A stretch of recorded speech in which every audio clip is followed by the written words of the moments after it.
입니다. 요한복음 7장 우리 37절에서 39절까지 말씀입니다. 요한복음 7장 37절에서 39절까지 말씀. 우리 한 목소리로 같이 봉독합니다. 요한복음 7장 37절에서 39절까지 말씀입니다. 우리 같이 봉독할까요? 시작. 명절 끝날 곧 큰 날에 예수께서 서서 외쳐 이르시되 누구든지 목마르거든 내게로 와서 마시라. 나를 믿는 자는 성경의 이름과 같이 그 배에서 생수의 강이 흘러나오리라 하시니 이는 그를 믿는 자들이 받을 성령을 가리켜 말씀하신 것이라. 예수께서 아직 영광을 받지 아니하셨으므로 성령이 아직 그들에게 계시지 아니하시더라. 아멘. 오늘 말씀도 집중하여 들어야 될 말씀입니다. 프린트물 다 가지고 계시죠? 제 설교가 다 그렇겠지만, 정신을 차리시고 생각을 하시면서 들으셔야 됩니다. 그리고, 하나님의 오늘 말씀을 통하여서 또 구약서부터 우리 또 계시록까지, 창세기부터 계시록까지 또 훑어나가면서 하나님이 우리에게 주시고자 하는 그 하나님이 우리에게 주시고자 하는 큰 흐름을 또 말씀을 통해서 상고하는 중요한 또 메시지가 됩니다. 우리가 잘 알고 있듯이 하나님이 오늘 이 말씀은 배에서 생수의 강이 넘쳐날 것인데 그 생수의 강은 바로 성령을 가리켜 말하는 것이라고 말씀을 하고 계시죠. 여기서 목마르거든 다 내게로 와서 마시라 라고 말씀합니다. 즉 인간은 목마름이 있다는 거예요. 갈증이 있다는 겁니다.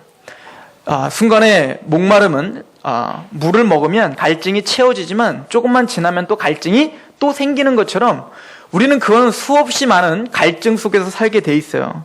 언제부터 이런 갈증들이 시작되냐면 바로 아담과 하와가 타락했을 때부터죠. 그래서 아담과 하와가 타락을 하게 되면서 관계 속에서 갈증이 생겼어요. 그죠? 이제 뼈 중에 뼈요 살 중에 살이었던 내 아내 하와한테도 만족감이 없는 거예요. 그리고 불만이 나오기 시작하는 거죠. 그러면 하와 또한 어땠을까요? 그 아담에게 불만이 생기게 되죠.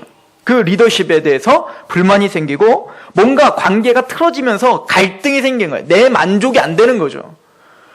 또한 여러 그 가족부터 시작한 그 모든 인간관계가 다 내만 같지가 않아요. 그래서 우리는 뭡니까? 그 죄로 인해서 하나님과의 관계가 깨짐으로 하나님에 대한 갈증도 생겼고 또 인간에 대한 인간의 관계도 깨짐으로 인간과의 관계 속에서도 갈증이 생겼어요. 그러면 인간과의 관계 속에서 아닌 자연 만물 속에서는 우리가 만족함을 느끼나요? 그러지도 못하죠. 자연은 우리의 마음대로 돌아가지 않습니다. 가시를 내고 우리를 항상 뭔가 고통을 주는, 그래서 우리는 뭔가 힘들게 하고 고난을 주는 하나의 매개체가 또 자연이 되었습니다. 이것이 바로 우리 인류가 아담의 이후부터 죄로 말미암아 생기게 된 갈증이란 말이에요. 이 갈증은 무엇으로도 해결이 안 돼요. 특별히 육체적인 어떤 물질과 어떤 명예와 그런 나의 어떤 화려한 외모, 이런 것들이 순간순간은 갈증이 해결이 되는 듯 보이나 그게 우리에게 참 기쁨과 참 안식과 참 평안을 주지 못한다는 것, 우린 많이 가져보지 못했지만 그래도 우리가 뒤를 돌아봤을 때 뭔가 가져봤을 때의 그 허무함을 우리는 많이 느끼며 살았어요. 그래서 현대로 갈수록 더더욱 영성이라는 것에 집중을 많이 하게 되죠. 그래서 애플사 같은 경우 스티븐 잡스 자체가 그런 탁월한 머리와 어떤 지성과 과학적인 사고를 했던 스티븐 잡스조차 어떤 동양 철학과 그 명상에 흠뻑 빠져버렸죠. 그리고는 애플사는 하루에 30분씩 꼭 명상을 하는 시간을 꼭 갖게 한다는 거예요. 봤더니 행복이란이라고 하는 BBC 방송국에서 예전에 행복이라는 것에서 다큐멘터리를 제작했어요. 굉장히 오랜 기간 동안 사람들에게 물어보고 조사를 하고 그러면서 두꺼운 책 한 권을 만들어냈는데, 명상, 즉 종교와 명상을 현대인들이 갖게 되는 이유는 거기서 뭔가 세상이 줄 수 없고 물질이 줄 수 없는 뭔가 만족감을 주기 때문이라는 거예요. 그래서 제가 명상법을 좀 알려드릴게요. 명상을 어떻게 하냐면 가부좌를 트시고 그리고 고개를 뻣뻣이 드신 다음에 눈을 잠깐 감으시는 거예요. 눈을 감고 그리고는 아무 생각 없이 가만히 있는 거죠. 가만히 명상을 하고 모든 생각을 멈추고 그리고는 긴장을 풀고 심호흡을 합니다. 그리고는 머리를 똑바로 들고 옴과 같은 소리를 내는 거야. 그렇게 쭉 내다보면 잡념이 이제 없어지는 거죠. 근데 사람이 명상하다 보면 잡념이 또 생기거든요. 그러면은 그 잡념이 생길 때에는 방법은 하면서 어떤 생각을 하게 되냐면, 색깔, 자기가 이 색깔만 생각하면 마음이 평온해지는 색깔들을 떠올리던가, 아니면은 폭포 소리, 막 폭포 소리를 상상하거나, 아니면 스트레스가 막 나가는 듯한 그런 이미지를 막 상상을 하다 보면 뭔가 자기도 알지 못하는 그 평안함이 오고 기쁨이 오더라. 이것이 명상이에요. 이게 현대인들이 그렇게 빠지거든. 근데 놀라운 것은 여러분들 인터넷에 가서 명상 수기, 명상 간증을 한번 보세요. 기독교 못지 않아요. 참 평안이 느껴져서 내 삶이 완전히 바뀌었어요. 진취적이게 됐어요. 긍정적이게 됐어요. 얼마나 많이 바뀌었는지 몰라요. 우리 교회 앞에도 이렇게 뭐 꽂아 있더라고요. 명상법 해갖고. 즉 종교와 명상을 통하여서 사람들은 고통을 자꾸 해결하고 해결받으려고 합니다. 그런데 그 명상법은 잠깐의 고통을 잊게 해주는 도구이지, 그것이 근본적인 평강과 기쁨을 주는 것은 아니란 말이에요. 실제적인 기쁨과 실제적인 평강을 주는 건 아니에요. 잠시 동안 술을 먹으면 뭔가 그 잡념이 잠깐 잊어지고 행복감이 찾아오듯이 순간적인 기쁨을 줄 수는 있어요. 그러나 술 먹는 것보다 명상이 좀 나아요. 왜냐하면 술은 육체적으로 고통을 줘요. 다음날 머리가 아프고 오바이트가 나오고. 그러나 이 명상은 좀 더 깔끔하다는 거지, 두 개는 똑같은 거예요. 그러나 기독교가 말하고 있는 참 평강과 참 만족과 참 안식은 명상과 같이 잠깐에 주는 기쁨과 만족을 말하는 게 아니에요. 그리고 지금까지 막 그 스트레스, 지금 실제적인 어떤 그런 압박감이 오는 그런 실제적인 사건들을 잊어버림으로 평강이 주어지는 게 아니에요. 직시하는 거예요. 내가 지금 어떤 상황에 처했는가, 내가 지금 어떤 상황인가를 성경은 직시하게 해요. 명상을 잊어버리게 하지만 우리는 그것을 바라보게 하는 거예요. 네가 어떤 존재인지, 네가 어떤 문제에 봉착했는지, 지금 이것을 어떻게 풀 수밖에 없는지. 그러면 우리 안에 뭐가 생기죠? 스트레스라는 게 생겨요. 그럴 수밖에 없죠. 그걸 우린 정죄감이라고 하는 거예요. 즉 모든 이 마음의 이 불편함은 죄에서부터 시작되는 거거든요. 근데 성경은 뭐 명상은 죄 아니야, 너는 죄가 아니야, 넌 긍정적이야, 넌 할 수 있어, 너는 뭐든지 할 수 있는 거야, 그 스트레스 날려버리면 돼, 이렇게 이야기하지만 성경은 그 반대예요. 너는 죄인이야, 난 가늠한 적 없는데요. 그래? 생각만 하는 것도 간음이야. 너는 살인자야, 넌 살인한 적이 없는데요. 그래? 너 형제 보고 미워했으니까 넌 살인자야. 계속 우리에게 스트레스를 줘요. 너는 죄인이야, 너는 죄인이야. 난 깨끗한데요. 그러니까 하나님의 거룩한 말씀 잣대로고, 너 하나님보다 거룩하단 말이야. 하나님은 너 죄인이라고 하는데 그렇게 끊임없이 우리를 몰아붙인단 말입니다. 근데 성경은 그 몰아붙임에 한번 막다트려 봐야 된다고 이야기하는 거예요. 그래서 그때야 우리는 뭐냐면 참 평강이 무엇인지를 보게 되더라는 거예요. 이것이 성경적인 개념이에요. 그렇다면 오늘 말씀을 통해서 제가 말한 명상과 다른 하나님이 주시는 참 평강, 참 만족이 어떻게 우리에게 주어지는지 우리가 바로 깨닫고 그 만족 가운데 누리시는 저와 여러분들이 되시길 소망합니다. 우리는 세속적인 어떤 물질적인 것 말고 영적인 갈급함을 항상 다 갖고 있어요. 그러니까 현대인들이 다 명상이나 종교에 그렇게 빠지는 거 아닙니까? 동양 철학, 불교, 그 서양인들이 불교, 하버드에서 만난 뭐 부처, 뭐 이런 이야기들이 괜히 있는 게 아니에요. 지성인들도 뭔가 영적인 갈급함이 있다는 것을 주장하고 있는 거죠. 그래서 시편 63편 1절에 보면 다윗이 이렇게 고백을 하지요. 하나님이여 주는 나의 하나님이시라. 내가 간절히 주를 찾되 물이 없어 마르고 황폐한 땅에서 내 영혼이 주를 갈망하며 내 육체가 주를 앙모하나이다. 이것이 하나님에 대한 갈망, 하나님에 대한 그 앙모함, 하나님을 만나고 싶은 그 어떤 갈망함이 저와 여러분들처럼 구원받은 사람뿐만 아니라 그 다른 사람들도 어떤 그걸 에너지라고 부를 수도 있고 자연신이라고 부를 수도 있고 뭐 부처라고 부를 수도 있고 뭐라고 부를 수도 있지만 아무튼 신적 존재에게 자신의 어떤 그 불안함을 떼어 맡기려고 하는 종교성, 그 종교심이 모든 만물엔 다 있다라고 성경은 우리에게 이야기하고 있는 것을 볼 수 있죠. 그런데 하나님께서는 먼저 하나님을 만나게 하시기 위해서 먼저 우리가 생수가 필요한 그런 기근의 상태다. 너는 바짝 마른 뼈와 같이 죽어있는 상태다. 그대로 있으면 너는 항상 그런 만족감 없이 불행하게 그렇게 뭔가를 찾다 헤매요. 그 물이 없는 곳에서 헤매고 있는 어린 양과 같이 죽을 수밖에 없는 그 사망의 길로 가는 그런 인생이다라고 하는 것을 우리에게 알도록 하기를 원하시고 계세요. 그래서 하나님이 우리에게는 기근이 있습니다. 영적 기근, 영적 광야. 나는 만족감이 없습니다. 나는 죄인입니다. 라고 깨닫게 하시기 위해서 우리에게 주신 방편이 바로 율법이라는 거예요. 그래서 로마서 3장 22절에 보면 하나님이 율법을 주신 목적에 대해서 말할 때 죄를 깨닫게 하려 함이라. 그래서 하나님은 계속 우리에게 뭐요? 영적 광야로 몰아가시는 거예요. 그래야 뭐가 필요하다는 걸 알아요? 하나님이 주시는 물, 하나님이 주시는 생수가 필요하다는 것을 그때서야 알아요. 우리 인간들은 자신이 모든 생수통을 갖고 있다고 착각하며 사는 겁니다. 그게 돈이라고 생각하고 있던 거죠. 그런데 그것이 진짜 생수가 아니야를 깨닫게 하기 위해서 하나님은 우리에게 그렇게 영적 기근으로 몰아가시는 겁니다. 우리 1페이지 마지막에 보면 아모스서 8장이 있는데요. 그 말씀 한번 같이 읽어볼까요?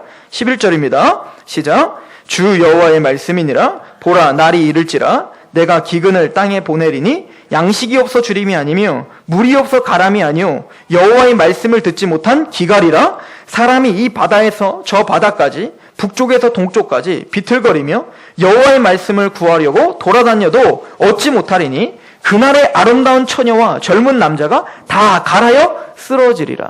저주가 하나 닥칠 거예요. 그 저주는 뭐냐면 기근, 물이 없어 기근이 아니요 먹을 것이 없어 굶주리는 게 아니라는 거예요.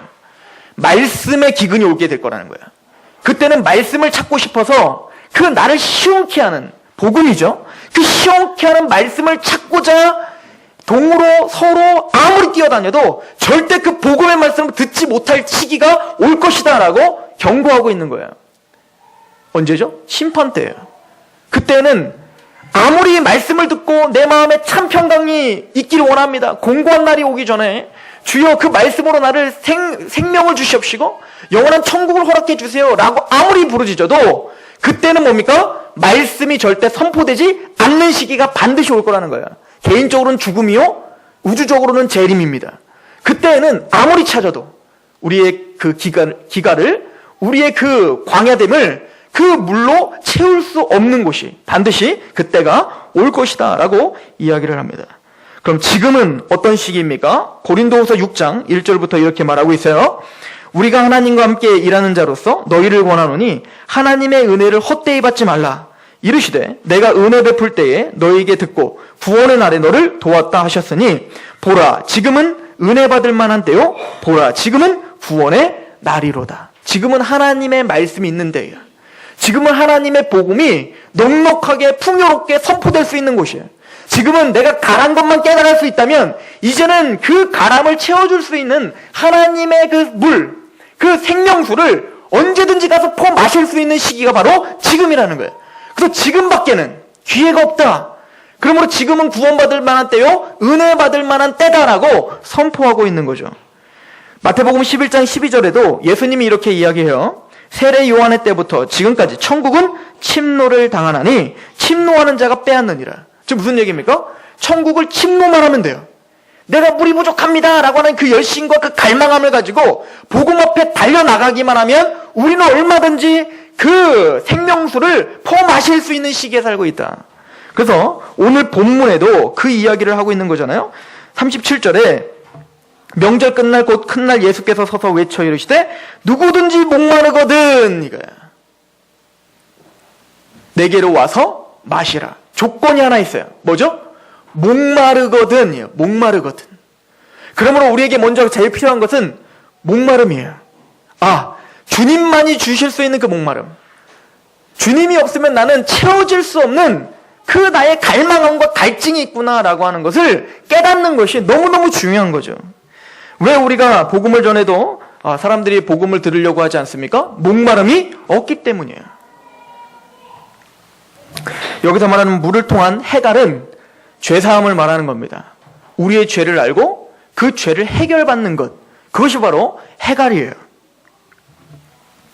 그래서 이사야서 53장은 여러분들이 잘 아는 것처럼 예수님에 대한 예언을 하면서 어떤 예언을 하고 있죠? 고난의 종에 대해서 이야기하죠. 우리의 죄를 담당하실 어린 양으로 예수님을 소개하고 있습니다. 53장 4절 그는 실로 우리의 질고를 지고 우리의 슬픔을 당하였거늘 우리는 생각하기를 그는 징벌을 받아 하나님께 맞으며 고난을 당한다 하였노라. 그가 찔림은 우리의 허물 때문이요 그가 상함은 우리의 죄악 때문이라. 그가 징계를 받음으로 우리는 평화를 누리고 그가 채찍에 맞음으로 우리는 나음을 받았도다.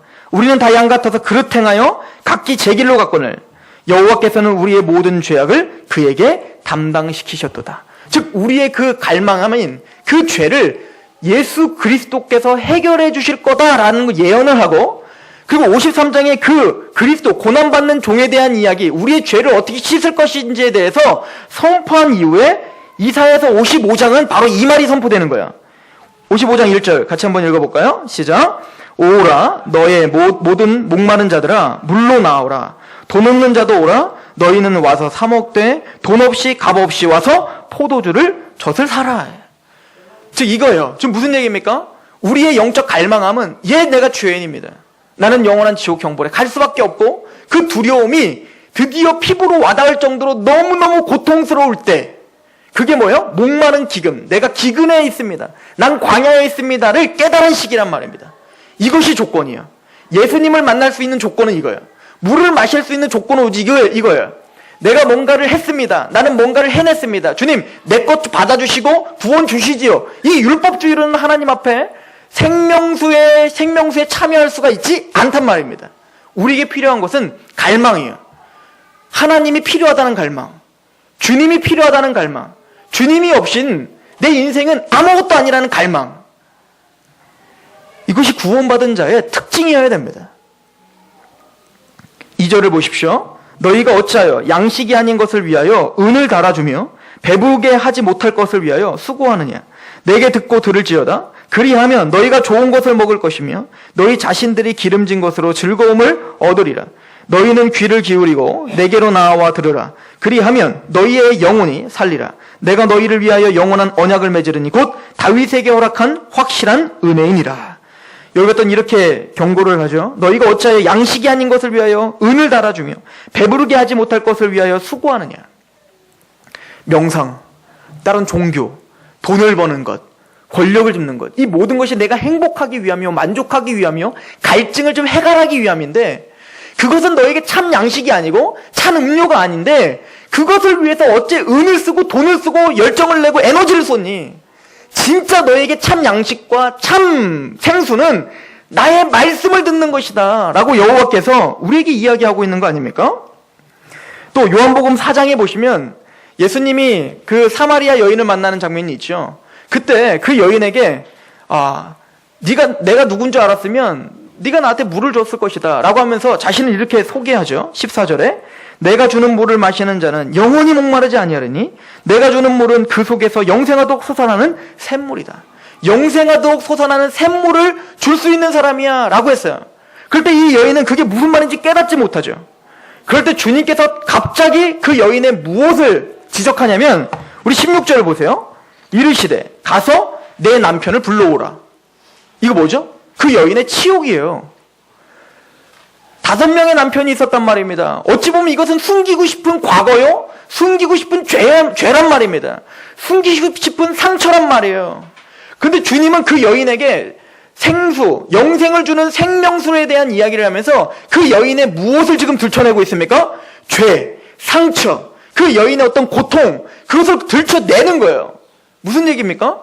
네가 갈급하니, 네가 정말 이 생명수가 필요하니, 하나님을 통해서 네가 치유받기를 정말 원하니 라고 하는 것을 주님은 그 여인에게 상고하게 하는 거죠.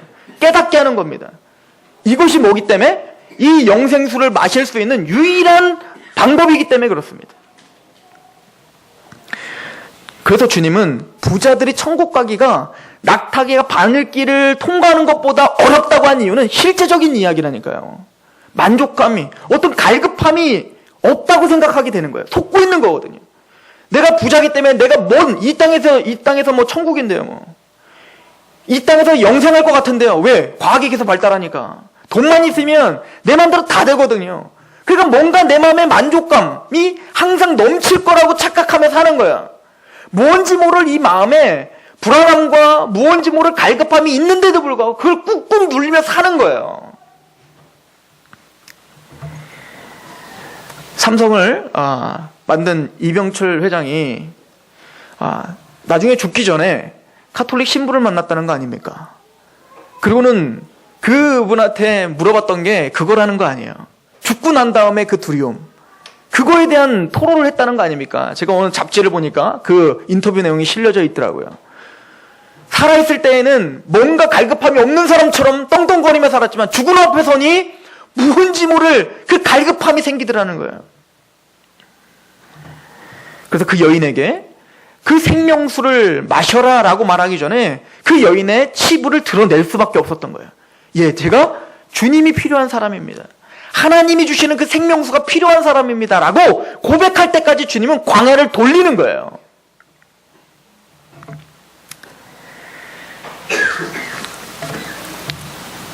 목마르거든 내게로 와서 마시라 라고 합니다. 그러면 그 배에서 생수의 강이 흘러 넘치리라 라고 말씀하고 있죠.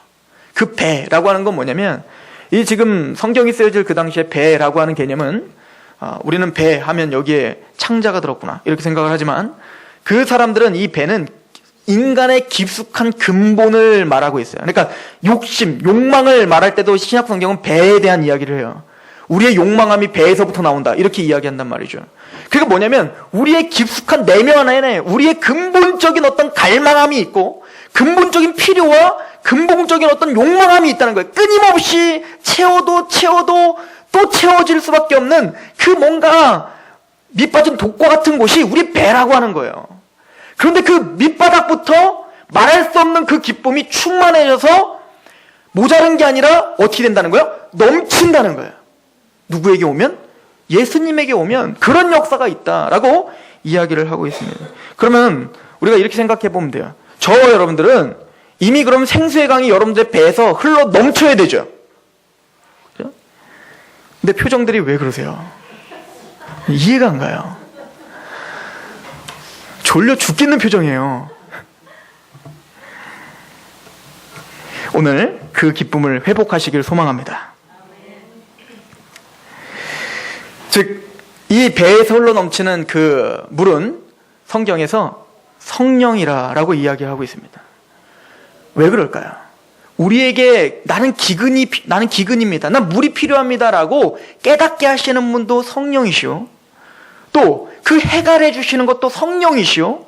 또 우리의 삶을 힘있게 여러분들의 표정을 다시 바꾸고 진취적이고 하나님의 사람처럼 살아가게 여러분들의 허리를 꼿꼿이 세울 수 있게 해주시는 분도 성령이십니다. 여러분들이 지금 필요한 분은 성령님인 거예요. 성령님은 구원받기 전부터, 구원받을 때, 구원받은 이후에 여러분들이 주의 나라에 갈 때까지 성령님이 가장 필요하신 분인 거예요. 믿으십니까? 오늘 그 성령님을 배우시고 그 성령님을 나의 마음에 가득 채우시길 소망합니다. 오늘 요한복음 16장 우리 7절부터 잠깐 읽어보겠습니까? 우리 3페이지에 있어요. 요한복음 16장 7절부터 같이 읽어봅니다. 제가 혼자 다 읽으려고 했는데 같이 읽어야 정신이 좀 드실 것 같아서 우리 7절부터 같이 읽을게요. 시작.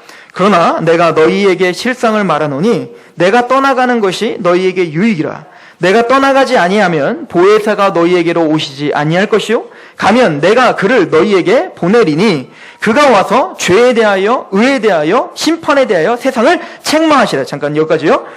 성령님이 이 땅에 오셔요. 예수님이 죽으신 이후에 성령님이 오셔서 하는 역할이 뭐래요? 죄에 대해서 의에 대해서 심판에 대해서 깨닫게 하시는 거예요. 이게 뭐냐면 너는 광야야. 너는 하나님이 주시는 그 생명수가 필요한 사람이야 를 깨닫게 하시는 분이 바로 성령이라는 거예요. 난 죄 없는데요? 아니, 너 예수님 믿지 않잖아. 너 예수님을 구주로 영접했지 않잖아. 그것이 너는 영원한 지옥 형벌을 갈 수밖에 없는 광야라니까. 죽어도 그게 못 깨달아지는 거예요. 아무리 들어도 그게 생각이 안 나요. 누가 부셔지지 않은 거예요? 성령님이 그 마음을 부수지 아직 않으신 거예요. 성령님이 마음을 부셔주시면 나는 이대로 있으면 영원한 지옥 형벌을 가는구나. 하나님이 필요한 존재구나를 깨닫게 된다고요. 예수님을 믿지 않는 것이 얼마나 치욕스러운 일인지, 예수님을 믿지 않는 것이 하나님 앞에 얼마나 큰 반역인지를 성령님이 아니면 그 누구도 깨닫게 할 수 없어요. 그리고는 나는 그래도 거룩하지, 난 그래도 착하게 살았으니까 라고 하는 그 허황되고 잘못된 생각을 아니야. 하나님이 원하는 의는 그게 아니야라고 부셔버리는 것도 바로 성령님인 거죠. 그래서 의가 무언지를 깨닫게 해주시는 거예요. 그 의는 우리 10절을 보면 의에 대하려 함은 내가 아버지께로 가니 너희가 다시 나를 보지 못함이로. 즉 예수님이 십자가에 죽으시고 부활하시고 승천해야지만이 주어지는 의야. 네가 만들 수 있는 의가 아니고 예수님의 구속, 십자가와 부활, 그것을 통해서만 너희는 의롭다함을 받을 수 있어. 이것을 성령님이 알게 하신다고요. 성령님은 우리 안에 율법주의를 부셔버리는 거죠. 그리고 심판에 대하여람은 11절 이 세상 임금이 심판을 받았다. 예수님의 십자가는 이미 승리했다는 확신을 주는 거예요. 이미 사탄은 실패했어. 그는 이미 십자가로 정복을 당했어. 그러므로 그 예수 그리스도만 믿기만 하면 돼라고 갈급한 심령으로 주님을 바라볼 수 있도록 성령님이 우리 안에서 역사해 주시는 거예요. 그리고 우리가 잘 알듯이 이 성령님은 우리의 기근만 깨닫게 하실 뿐만 아니라 그 성령님은 우리를 그 생수이신 예수 그리스도를 만나 적용시키는 역할을 하죠. 그래서 우리가 잘 알고 있듯이 에베소서 1장 13절에 복음의 말씀을 듣고 또한 믿어 성령의 뭘 받아요? 인치심을 받는다라고 이야기를 하는 겁니다. 또한 성령님이 하시는 주된 역할이 뭡니까? 요한복음 15장 26절 같이 읽어볼게요. 시작. 내가 아버지께로부터 너희에게 보낼 보혜사 곧 아버지께로부터 나오시는 진리의 성령이 오실 때에 그가 나를 증언하실 것이요. 성령님은 우리 안에서 예수님을 끊임없이 증언하여 그 예수님을 믿게끔 하시는 능력이라 말합니다. 그래서 복음이 너에게 말로만 이른 것이 아니라 복음이 전파될 땐 누가 꼭 임하세요? 능력과 성령과 큰 확신이라 라고 데살로니가전서 1장 5절은 말하고 있는 거죠. 그 예를 사도행전에 뭐라고 표현합니까?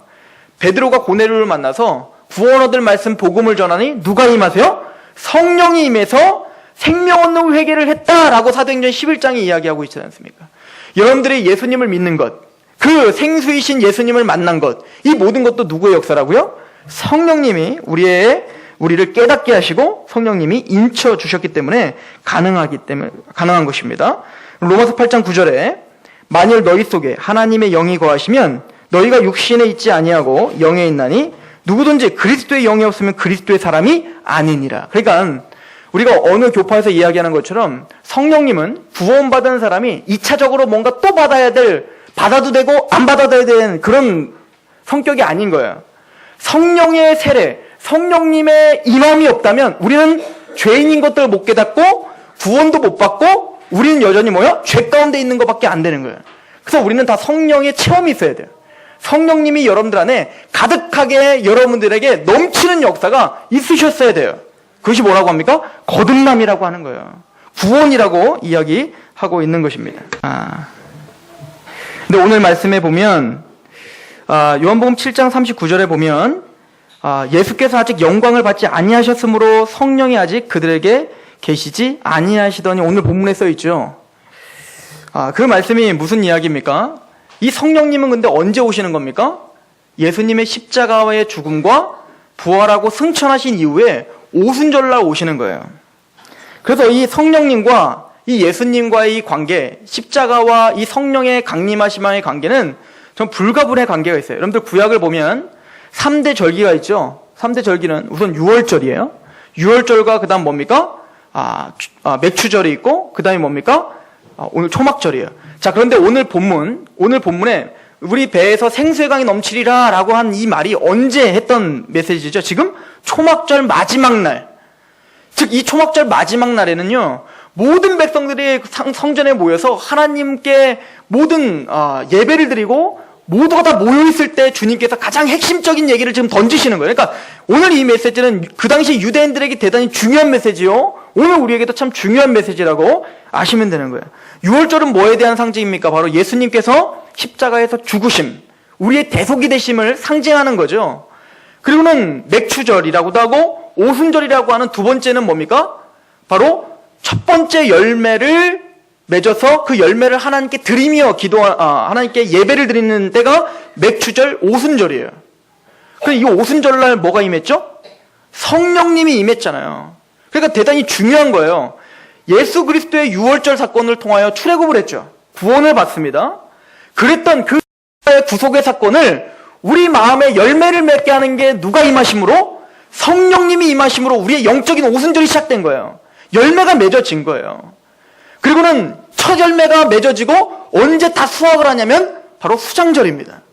우리로 말하면 추수감사주일 같은 것인데요. 지금 그 마지막 그 초막절날 그 수장절을 지내고, 즉 그 추수한 것들을 다 곡식을 채우고, 그리고는 뭡니까? 일주일 동안 뭡니까? 가서 광야에서 살면서 이 모든 것들은 하나님의 은혜지라고 생각하고 마지막 예배를 드리고 있는 시기에 주님께서 지금 선포하시는 거예요. 너희의 배에서 생수의 강이 넘쳐 날 거야 라고 이야기하는 거죠. 즉 그 구원의 완성이 시작될 거야 라고 이야기하는 겁니다. 그것은 바로 예수님이 그 일을 시작하셨고 완성시키신다는 이야기가 되는 겁니다. 그리고 오늘 본문에 보면 이렇게 이야기를 하고 있어요. 성경에 이르시되라고 이야기하고 있죠. 38절에 나를 믿는 자는 성경에 이른과 같이. 이 얘기는 오늘 예수님이 그 배에서 생수의 강이 넘치리라 라고 한 말은 그냥 주님이 만들어낸 얘기가 아니라 구약서부터 이미 꾸준히 예언되었던 것이 성취된 것이다 라고 이야기하고 있는 겁니다. 제가 이사야서 12장 3절부터 한번 읽어봐 드리도록 하겠습니다. 4페이지에 그러므로 너희가 기쁨으로 구원의 우물들에서 물을 기르리로다. 자, 새 언약의 시대가 되면 구원의 우물을 기르게 될 것이다. 이사야 35장 6절 그때 저는 자는 사슴같이 뛸 것이며 말 못하는 자의 혀는 노래하리니 이는 광야에서 물이 솟겠고 사막에서 시내가 흐를 것이다. 뭔가 생명수가 넘쳐나게 될 것이다 라고 예언되죠. 또 이사야 41장을 보시면 잘 보세요. 가련하고 가난한 자가 물을 구하되 물이 없어서 갈증으로 그들의 혀가 마를 때에 나 여호와가 그들에게 응답하겠고. 하나님은 언제 응답하시겠다는 거예요? 가련하고 가난한 자가 물을 구하되 물이 없어서 갈증이 생길 그때 주님은 역사하시겠다는 거예요. 이게 무슨 얘기입니까? 내가 죄인인 걸 깨닫고 주님 앞에 갈급함으로 서 있을 그때 복음이 임하게 된다는 거예요. 이사야서 43장 19절부터 보면 보라 내가 새 일을 행하리니 즉 갈급한 사람들에게 임하는 거죠. 이제 나타날 것이라 너희가 그것을 알지 못하느냐? 반드시 내가 광야의 길을 사막에 강을 낼 것이다. 즉 갈급한 그 광야 같은 우리 마음에 주님께서 길을 내고 물을 내고 강을 만들겠다라고 약속하고 있는 거예요. 이사야서 55장 1절 오라 너의 모든 목마른 자들아 물로 나오라. 돈 없는 자도 오라. 너희는 와서 사 먹되 돈 없이 값 없이 와서 포도주와 젖을 사라 라고 이야기합니다. 또 이사야서 58장 11절 여호와가 너를 항상 인도하여 메마른 곳에서도 내 영혼을 만족하게 하시며 내 뼈를 견고하게 하리니 너는 물된 동산과 같겠고 물이 끊어지지 아니하는 샘과 같을 것이다. 즉 이것은 바로 구원받을 새 언약의 시대에 저와 여러분들을 향한 예언인 거예요. 새 언약의 시대에는 그 더러워진 그 성전을 부셔버리는 시기입니다. 그 성전이 새로워질 거예요. 그죠? 이것을 에스겔서에는 이렇게 예언하죠. 성전의 문지방에서 물이 나오는 거예요. 그래서 그 성전에 물이 가득 차는 환상을 보여줍니다. 에스겔서에. 그러면 그 가득 차는 환상. 자, 오늘 예수님께서 말하는 것과 동일한 환상 아닙니까? 너의 배에서 생수의 강이 넘치리라. 그러니까 그 성전에 먼저 뭐가 넘쳐야 돼요? 그 물이 넘치는 거예요. 즉 성령이 충만하게 넘치는 사건이 일어날 때 그때가 바로 뭐라는 거예요? 새 언약의 새 성전이 일어날 때다라고 하는 겁니다. 예수님이 요한복음 2장에 이렇게 이야기를 하죠. 이 성전 무너뜨리라는 거잖아요. 즉 주님이 예언한 그 성전은 이 보여지는 예루살렘 성전이 아니라 그 성전은 누구라는 거예요? 자기의 육체를 가리킨다는 거죠. 예수님이 성전이라는 거잖아요. 그래서 예수님이 세례를 받으실 때 누가 임하셨어요? 성령이 비둘같이 내리셔서 예수님 안에 성령이 충만하셨잖아요. 그분이 바로 온전하신 성전이셨던 거예요. 그리고 더 나아가서 그 예수 그리스도를 믿고 있는 누가 성전입니까? 바로 저와 여러분들이 성전이에요. 우리 고린도전서 3장 16절 같이 읽어볼까요? 시작. 너희는 너희가 하나님의 성전인 것과 하나님의 성령이 너희 안에 계시는 것을 알지 못하느냐. 너희는 너희가 하나님의 성전인 것과 하나님의 성령이 너희 안에 거하신 거 알지 못하느냐. 즉 구원을 받을 때 성령님이 우리에게 예수님을 깨닫게 하셨다는 건 우리 안에 누가 계신다는 거예요? 성령님이 계시다는 거예요. 성령 하나님이 계시는 우리가 뭐가 됐다는 거예요? 성전이 됐다는 거예요. 그러므로 에스겔서에 성전 문지방에서 물이 넘쳐서 가득 찬 것은 누구를 가리켜서 예언한 거예요? 바로 저를 가리켜 예언한 거예요. 여러분들을 가리켜 기록한 거예요. 예수님을 믿을 때 우리 안에 성령이 가득 채워지더라를 이야기하고 있는 겁니다. 이 이야기는 더 나아가서 창세기부터 우리에게 예언된 역동적인 구원받은 성도들에 대한 예언이에요. 제가 한번 읽어드릴 테니까 그 예언들을 쭉 읽어드릴 테니까 한번 쫙 읽으시면서 그 흐름을 한번 잡아보세요. 창세기 1장 28절부터 보세요. 5페이지 마지막부터 있죠. 자, 생각하시면서 한번 들어보시기 바랍니다. 하나님이 그들에게 복을 주시며 하나님이 그들에게 이르시되 생육하고 번성하여 땅에 충만하라. 땅을 정복하라. 바다의 물고기와 하늘의 새와 땅에 움직이는 모든 생물을 다스리라 하시니라. 자, 하나님이 인간을 창조하신 목적이 뭡니까? 정복하고 다스려서 통치하라는 거잖아요. 즉 하나님의 뜻에 맞게 통치를 해서 뭐 하라는 거예요? 그 피조물들이 하나님의 뜻에 순복할 수 있도록 우리는 도와주고 그들을 다스려서 하나님께 영광이 되는 상태. 이것이 우리 구원받은 하나님의 원래 모습인 거죠. 그게 복이에요. 그런데 죄로 말미암아 이게 어떻게 된 거예요? 부셔져 버린 거죠. 그래서 하나님은 아브라함을 부르셔서 약속한 게 뭡니까? 다시 그 복을 회복시켜 주려는 거잖아요. 그래서 창세기 12장 2절 한번 같이 읽어봅니다. 시작. 내가 너로 큰 민족을 이루고 내게 복을 주어 내 이름을 창대하게 하리니 너는 복이 될지라. 이 복이 뭡니까? 다시 창세기 1장에 있는 복을 회복시킨 거예요. 구원받은 택함받은 하나님의 백성은 이제 하나님의 뭘 받아야 돼? 다시 복을 받아야 돼. 통치권을 회복하고, 그리고 우리는 뭐가 되는 거예요? 복의 근원. 우리를 통하여 원래 아담에게 명령한 대로 우리가 가는 곳마다 하나님의 통치가 임하는 역사가 역동적으로 일어나는 사람. 이 사람이 택함받고 구원받은 사람이야. 아브라함이야. 즉 아브라함의 자손이야라고 우리에게 약속하고 있다는 거죠. 그래서 이것을 다른 말로 뭐라고 표현하면 출애굽기 16장 6절 같이 읽어봅니다. 시작. 너희가 내게 대하여 제사장 나라가 되며 거룩한 백성이 되리라. 자, 우리가 뭐가 된다? 제사장 나라. 이걸 뭐라고 하냐면 제사장이라고 하는 거예요. 즉 하나님과 인간이 지금 흩어져 있는데, 이방인들이 흩어져 있는데 하나님은 아브라함을 통하여 이스라엘을 택했단 말이에요. 이스라엘을 불러서 너는 정복하고 다스려. 그래서 어디를 정복하게 해요? 가나안 땅을 정복하게 한다고요. 왜요? 잘 먹고 잘 살으라고? 아니라가 그곳이 우상숭배 지역인데 그 땅을 너희가 지금 제사장의 나라로 세운 것은 가나안 땅에 가서 우상숭배를 다 없애고 하나님의 통치가 임하게 해. 이 다스림이, 이 복이 다시 회복하게 한 거죠. 이게 누가 하는 거라고요? 제사장의 나라가 하는 일이라고요. 시편 67편은 제사장의 노래예요. 이게 오순절날 부르는 노래입니다. 언제 부른다고요? 오순절. 즉 성령 강림을 한 그 오순절날 부르는 거예요. 한번 읽어보도록 할게요. 1절입니다. 67편 1절 제가 한번 읽어볼게요. 하나님은 우리에게 은혜를 베푸사 복을 주시고 그의 얼굴빛을 우리에게 비추사. 제사장 나라에게 첫 번째 복이 뭐예요? 하나님을 아는 빛을 비춘 거죠. 하나님을 알게 하시고 창조자, 그분은 구원자시며 그분은 능력이 많고 자비하시며 그분은 우리에게 천대까지 은혜를 베푸시는 분이야를 알게 하는 거예요.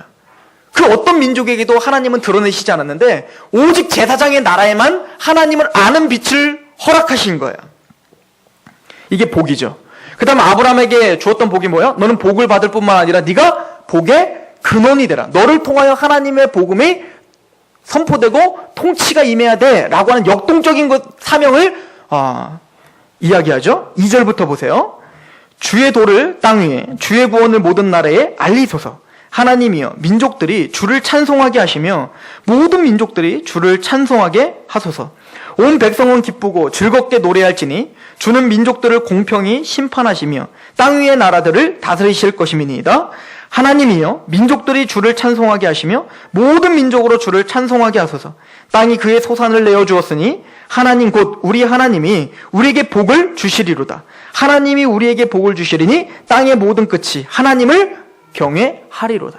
그 제사장 나라에게 하나님을 아는 그 복을 주시면 주실수록 어떤 일이 벌어지죠? 땅끝까지 이르러 하나님을 경외함이 선포되고 넓혀지더라. 이것이 제사장의 노래인 거예요. 근데 지금 이 시편 67편이 언제 불러졌다고요? 오순절. 그러니까 이 노래의 성취는 언제 이루어지는 거예요? 성령이 강림하실 때 이루어진다는 얘기인 거예요. 그래서 제자들이 예루살렘에 모여서 있을 때 성령님이 강림하실 때 어디까지 임하여 증인이 되더라는 거예요? 땅끝까지 임하여 예수 그리스도의 증인이 되더라. 즉 이 사건이, 이 제사장의 노래가 드디어 성취가 된 거예요. 지금 성취가 된 시대에 우리는 살고 있는 겁니다. 그래서 우리를 이렇게 부르는 거예요. 베드로전서 2장 9절에 너희는 택하신 족속이요 왕같은 제사장들이라. 거룩한 나라요 그의 소유가 된 백성이니. 그래서 우리는 복을 받았죠. 어떤 복? 이는 너희를 어두운 데서 불러내어 그의 기이한 빛에 들어가게 하셨다는 거예요. 이게 이스라엘에게, 제사장 나라에게 주신 복인데 그 복을 성령님을 통하여서 우리에게 깨닫게 하셨잖아요. 그리고 더 나아가 제사장이라고 하는 것은 여러분들이 어떻게 해야 된다는 거예요? 그 기이한 빛에 들어가게 하신 이 아름다운 덕을 어떻게 하게 하려 하셨다? 선포하게 하려 하셨다라고 하는 거죠. 근데 이스라엘 백성들이 오순절날마다 예 주님 우리에게 빛을 비춰주시고 복을 주셔서 땅끝까지 이르러 주님의 나라, 주님의 영광이 선포되기 원합니다 라고 찬양은 잘하는데 그들이 정말 오늘날까지 그런 마인드로, 그러한 심정으로 살고 있나요? 아니면 구원받은 자기 민족들만 구원받았다고 이야기하고 이방 민족은 다 썩을 놈들, 다 지옥 갈 놈들이라고 생각하며 살던가요? 그럼 마찬가지로 저와 여러분들이 성령으로 충만하다면 지금 육적인 이스라엘을 그 잘못됨을 되풀이하고 있지는 않습니까? 예 주님 나에게 빛을 주셔서 감사합니다. 구원의 확신 주셔서 감사합니다. 너무 감사합니다라고 이야기하고 있어요. 그리고 우리는 모일 때마다 찬양합니다. 물이 바다 덮음같이 주님의 영광을 인정하는 것이 가득하게 되기를 소망합니다. 왜? 이게 제사장의 노래니까. 그런데 과연 우리의 삶 속에서 진짜 나를 통하여 이방인들이 돌아오기를 원하는 제사장의 마음으로 그렇게 살고 있냔 말입니다. 아니면 육적인 이스라엘 백성처럼 하나님의 그 경고함을 듣고 그래도 정신 못 차렸던 육적 이스라엘 백성과 같이 그냥 나 구원받았네 라고 하는 것으로 끝내고 구원받지 않는 사람들을 비판만 하고 있나요? 그럼 우리는 육적 이스라엘과 전혀 다를 것이 없는 사람이 된 것입니다. 육적 이스라엘의 그런 역사는 우리에게 경각심을 주기 위한 역사예요. 그러나 우리 구원받은 하나님의 백성들은 성령이 가득하다는 것은 우리를 통하여 역동적으로 복음이 오늘도 전파되고 있어야 된다는 것입니다.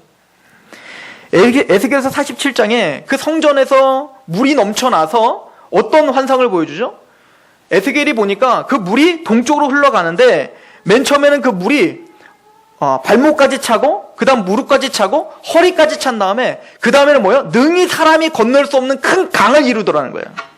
그리고 어떤 일이 벌어집니까? 우리 에스겔서 47장 11절 한번 읽어보세요. 11절 12절 시작. 그 진펄과 개펄은 되살아나지 못하고 소금 땅이 될 것이며 각 좌우에는 각종 먹을 과실나무가 자라서 그 잎이 시들지 아니하며 열매가 끊이지 아니하고 달마다 새 열매를 맺으리니 그 물이 성소를 통하여 나옴이라. 그 열매는 먹을 만하고 그 잎사귀는 약재로가 재느니라.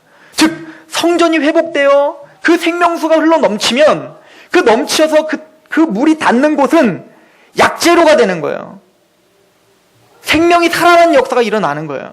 마찬가지로 나에게 와서 마시라 그러면 너희의 배에서 생수의 강이 넘치리라 라고 하는 말씀은 이 말씀을 상고하는 거예요.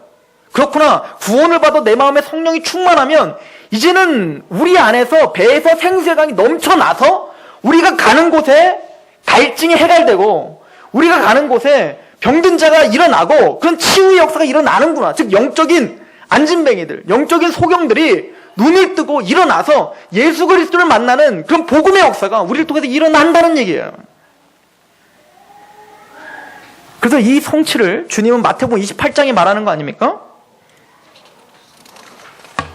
19절에 보면 28장 19절에 그러므로 너희는 가서 모든 민족을 제자로 삼아 아버지와 아들과 성령의 이름으로 세례를 베풀고 내가 너희에게 분부할 모든 것을 가르쳐 지키게 하라. 볼지어다 내가 세상 끝날까지 너희와 항상 함께 있으리라 하시니라. 이것이 뭡니까? 배에서 생수의 강이 흘러넘치는 방법이에요. 제자를 삼고 세례를 주고 아버지와 아들과 성령의 이름으로 세례를 줘서 그들에게 모든 너희가 배우고 하나님을 알게 된 그것을 가르쳐 지키게 하는 거. 이것이 생수의 강이 넘치는 방법이에요. 근데 우리 안에 메마른 거예요. 그런 역사가 우리 안에 일어나지 않아요. 그럼 뭔가 고장이 난 거 아닙니까?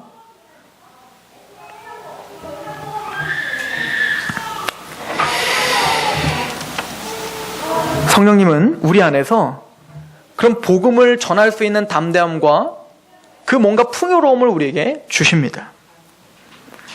이것은 우리에게 억지로 하시는 게 아니에요. 로마서 5장에 보면 우리 주님의 성령님은 우리 안에서 하나님의 사랑이 우리 마음에 부어지게 돼요. 누구를 통해서? 성령님을 통해서. 성령님 우리 안에서 구원받은 우리에게 끊임없이 십자가를 기억하게 하실 겁니다. 이게 구원받고 성령의 전이 된 사람의 특징이에요. 그래서 우리는 예수 그리스도의 십자가로 끊임없이 하루하루마다 감격하는 사람이 되는 거예요. 그럼 어떻게 될까요? 너무 고마운 거죠. 우리가 아직 연약할 때의 기약대로 그리스도께서 경건치 않은 자들을 위하여 죽으셨도다. 의인을 위하여 죽은 자가 쉽지 않고 선인을 위하여 용감히 죽는 자가 혹 있거니와 우리가 아직 죄인 되었을 때에 그리스도께서 우리를 위하여 죽으심으로 하나님께서 우리에 대한 자기의 사랑을 확증하셨느니라. 이 사랑을 우리 안에서 끊임없이 생각나게 하신단 말입니다. 그래서 자발적으로 순복하게 하고 자발적으로 예배드리게 하고 자발적으로 복음 전하게 하고 자발적으로 찬양하게 하고 자발적으로 하나님 앞에 나오게 한단 말입니다. 근데 성령님이 내화르면 우리 안에 그런 역사가 전혀 있지 않아요. 이제부터는 빡빡하게 힘들게 주님 앞에 헌신하게 돼요. 성령님을 간구하십시오.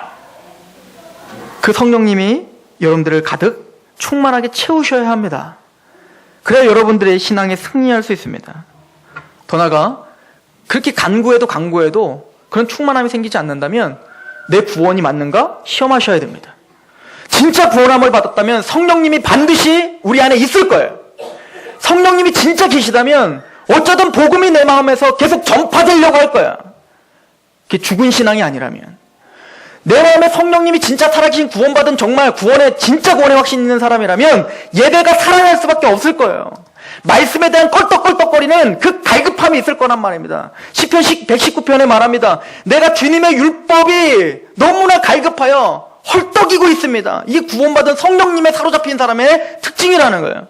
여러분들 큐티 하십니까? 매일매일 묵상하십니까? 성경 보십니까? 하나님의 말씀을 전파하려고 하십니까? 예배 시간에 말씀에 집중하고자 하는 그 열정이 생깁니까? 그게 아니라면 성령님이 없는 거예요. 이거는 스스로 심각하게 자신을 점검해야 될 중요한 메시지입니다. 에베소서 4장 4절에 몸이 하나요 성령도 한 분이시니 이와 같이 너희가 부르심의 한 소망 안에 부르심을 받느니라. 이 한 소망이 있는 사람이 성령에 사로잡힌 사람이야.